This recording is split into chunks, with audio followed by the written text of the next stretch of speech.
ದೇಶದ ಆರ್ಥಿಕತೆಯ ಹರಿಕಾರರಾಗಿದ್ದರು ಡಾಕ್ಟರ್ ಮನಮೋಹನ್ ಸಿಂಗ್. ಜಾಗತಿಕ ಮಟ್ಟದಲ್ಲಿ ಖ್ಯಾತಿಯನ್ನ ಗಳಿಸಿದಂತಹ ಪ್ರಧಾನಮಂತ್ರಿ ಡಾಕ್ಟರ್ ಮನಮೋಹನ್ ಸಿಂಗ್. ಆರ್ಥಿಕ ಸುಧಾರಣೆಯ ಹರಿಕಾರ ಡಾಕ್ಟರ್ ಮನಮೋಹನ್ ಸಿಂಗ್ ಅಂತಾನೆ ಹೇಳಬಹುದು. 1991ರಲ್ಲಿ ಜಾಗತೀಕರಣ, ಉದಾರೀಕರಣದ ಸಂದರ್ಭ, ಆರ್ಥಿಕವಾಗಿ ಬಿಕ್ಕಟ್ಟಿನಲ್ಲಿ ಭಾರತ ದೇಶ ಸಿಕ್ಕಿ ಹಾಕಿಕೊಳ್ಳುತ್ತೆ. ಆರ್ಥಿಕವಾಗಿ ಬಿಕ್ಕಟ್ಟಿನಲ್ಲಿ ಇರುತ್ತೆ ಭಾರತ. ಈ ವೇಳೆ ಇಂತಹ ಸಂದರ್ಭದಲ್ಲಿ ವಿತ್ತ ಸಚಿವರಾಗಿದ್ದರು ಡಾಕ್ಟರ್ ಮನಮೋಹನ್ ಸಿಂಗ್. ಆಗ ಅವರು ಹಣಕಾಸು ಸಚಿವರಾಗಿ ಕಾರ್ಯನಿರ್ವಹಣೆ ಮಾಡ್ತಾ ಇದ್ರು. ಮನಮೋಹನ್ ಸಿಂಗ್ ಆಯ್ಕೆಯನ್ನ ಮಾಡಿದ್ದು ಪ್ರಧಾನಿ ನರಸಿಂಹರಾವ್ ಅವರನ್ನ ವಿತ್ತ ಸಚಿವರಾಗಿ ನೇಮಕ ಮಾಡ್ತಾರೆ.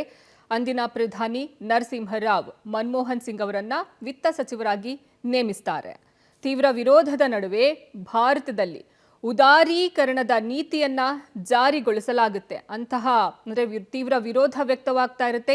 ಈ ಸಂದರ್ಭದಲ್ಲಿ ಭಾರತದಲ್ಲಿ ಉದಾರೀಕರಣದ ನೀತಿಯನ್ನ ಜಾರಿ ಮಾಡ್ತಾರೆ. ಆರ್ಥಿಕ ಸುಧಾರಣೆಗಾಗಿ ಮನಮೋಹನ್ ಸಿಂಗ್ ತೆಗೆದುಕೊಳ್ಳುವಂತಹ ನಿರ್ಣಯ ಇದು.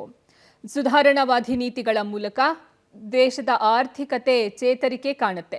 ಸುಧಾರಣಾವಾದಿ ನೀತಿಗಳ ಮೂಲಕ ದೇಶದ ಆರ್ಥಿಕತೆ ಚೇತರಿಕೆ ಕಂಡುಕೊಳ್ಳುತ್ತೆ.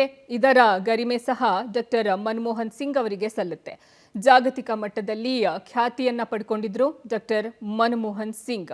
1991ರಲ್ಲಿ ಜಾಗತೀಕರಣ, ಉದಾರೀಕರಣದ ಸಂದರ್ಭ ಅದು.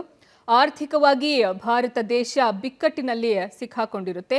ಇಂತಹ ಸಂದರ್ಭದಲ್ಲಿ ವಿತ್ತ ಸಚಿವರಾಗಿ ಆಯ್ಕೆಯಾಗ್ತಾರೆ ಡಾಕ್ಟರ್ ಮನಮೋಹನ್ ಸಿಂಗ್. ಆರ್ಥಿಕ ಸುಧಾರಣೆಯ ಹರಿಕಾರ ಡಾಕ್ಟರ್ ಮನಮೋಹನ್ ಸಿಂಗ್ 1991ರ ಜಾಗತೀಕರಣ, ಉದಾರೀಕರಣದ ಸಂದರ್ಭದಲ್ಲಿ ಇವರು ವಿತ್ತ ಸಚಿವರಾಗಿ ಆಯ್ಕೆಯಾಗ್ತಾರೆ. ಮಾಜಿ ಪ್ರಧಾನಿ, ಆರ್ಥಿಕ ತಜ್ಞ, ಶಿಕ್ಷಣ ತಜ್ಞ ಡಾಕ್ಟರ್ ಸಿಂಗ್ ಅವರ ರಾಜಕೀಯ ಸಾಧನೆಯನ್ನ ನಾವು ಗಮನಿಸ್ತಾ ಹೋಗೋದಾದ್ರೆ ಅನೇಕ ಹುದ್ದೆಗಳನ್ನ ಅವರು ಅಲಂಕರಿಸಿದ್ದಾರೆ. ವಿನಮ್ರತೆಯ ಸಾಕಾರ ಮೂರ್ತಿ ಡಾಕ್ಟರ್ ಮನಮೋಹನ್ ಸಿಂಗ್ ಅಂತಾನೆ ಹೇಳಬಹುದು. ಮಿತಭಾಷಿ ಇವರು ಡಾಕ್ಟರ್ ಮನಮೋಹನ್ ಸಿಂಗ್. 2004-2014ರವರೆಗೆ 2004ರಿಂದ 2014ರವರೆಗೂ ಪ್ರಧಾನಮಂತ್ರಿಯಾಗಿ, ಭಾರತದ ಪ್ರಧಾನಮಂತ್ರಿಯಾಗಿ ಸೇವೆಯನ್ನ ಸಲ್ಲಿಸಿದ್ದಾರೆ ಡಾಕ್ಟರ್ ಮನಮೋಹನ್ ಸಿಂಗ್. ಅನೇಕ ಹುದ್ದೆಗಳನ್ನ ಅಲಂಕರಿಸಿದ್ದಾರೆ. ರಾಜಕೀಯದಲ್ಲೂ ಸಾಕಷ್ಟು ಸುಧಾರಣೆಯನ್ನ ತಂದಿದ್ದಾರೆ.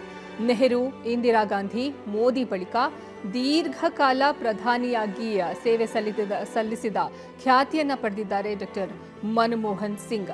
ನೆಹರು, ಇಂದಿರಾ ಗಾಂಧಿ, ಮೋದಿ ಬಳಿಕ ದೀರ್ಘಕಾಲ ಪ್ರಧಾನಿಯಾಗಿ ಸೇವೆಯನ್ನ ಸಲ್ಲಿಸಿರುವಂತಹ ಖ್ಯಾತಿಯನ್ನ ಪಡ್ಕೊಂಡಿದ್ದಾರೆ ಡಾಕ್ಟರ್ ಮನಮೋಹನ್ ಸಿಂಗ್. ಸಿಖ್ ಸಮುದಾಯದ ಮೊದಲ ಪ್ರಧಾನ ಮಂತ್ರಿ ಎಂಬ ಗರಿಮೆ ಸಹ ಇವರ ಪಾಲಿಗಿದೆ. ಸಿಖ್ ಸಮುದಾಯದಲ್ಲಿ ಮೊದಲ PM ಆಗಿ ಆಯ್ಕೆಯಾಗೋದು ಡಾಕ್ಟರ್ ಮನಮೋಹನ್ ಸಿಂಗ್ ಅವರು.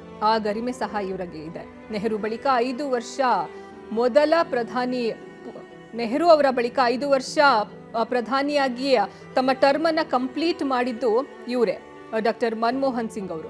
ನೆಹರು ಬಳಿಕ 5 ವರ್ಷಗಳ ಕಾಲ ತಮ್ಮ ಅವಧಿಯನ್ನ ಪೂರೈಸಿದ ಮೊದಲ ಪ್ರಧಾನಿ ಡಾಕ್ಟರ್ ಮನಮೋಹನ್ ಸಿಂಗ್ ಅವರು.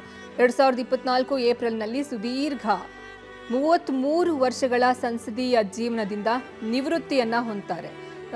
2024ರ ಏಪ್ರಿಲ್ನಲ್ಲಿ ತಮ್ಮ ರಾಜಕೀಯ ನಿವೃತ್ತಿಯನ್ನ ಪಡ್ಕೊಳ್ತಾರೆ. ಸಂಸದೀಯ ಜೀವನದಿಂದ 33 ವರ್ಷಗಳ ತಮ್ಮ ಸಂಸದೀಯ ಜೀವನದಿಂದ ನಿವೃತ್ತಿಯನ್ನ ಪಡಿತಾರೆ ಡಾಕ್ಟರ್ ಮನಮೋಹನ್ ಸಿಂಗ್. ಮಾಜಿ ಪ್ರಧಾನಿ ಮನಮೋಹನ್ ಸಿಂಗ್ ಅವರು ನಿಧನವಾದ ಸಂಗತಿ ತಿಳಿದ ತಕ್ಷಣ ದಿಗ್ಭ್ರಮೆ ಆಯಿತು. ನಾನು ಅವರ ಜೊತೆಯಲ್ಲಿ ಭಾರತ ಸರ್ಕಾರದಲ್ಲಿ ರಸ್ತೆ, ರೈಲ್ವೆ, MSMEಯಲ್ಲಿ ಸಚಿವನಾಗಿ 10 ವರ್ಷ ಕೆಲಸ ಮಾಡಿದೆ. ಅವರ ಮಾರ್ಗದರ್ಶನದಲ್ಲಿ ಅತ್ಯುತ್ತಮವಾದ ಸೇವೆ ಮಾಡುವ ಅವಕಾಶವನ್ನು ಸಿಕ್ಕಿತು. ಈ ಜಗತ್ತಿನ ಅತಿ ಶ್ರೇಷ್ಠ ಅರ್ಥ ತಜ್ಞರಲ್ಲಿ ಒಬ್ಬರಾದಂಥವರು, ಹೊರದೇಶಗಳಿಗೆ ಮಾರ್ಗದರ್ಶನವನ್ನು ಕೊಡಿದಂಥವರು. 1991ರಲ್ಲಿ ನಾನು ಮೊದಲು ಲೋಕಸಭೆಗೆ ಆಯ್ಕೆಯಾದಾಗ, ನರಸಿಂಹರಾವ್ ಅವರು ಪ್ರಧಾನಮಂತ್ರಿ ಆದಾಗ ಅರ್ಥ ಸಚಿವರಾಗಿ ಈ ರಾಷ್ಟ್ರ ಆರ್ಥಿಕ ಪರಿಸ್ಥಿತಿ ಕಷ್ಟ ಇದ್ದಂಥ ಕಾಲದಲ್ಲಿ ಈ ರಾಷ್ಟ್ರವನ್ನು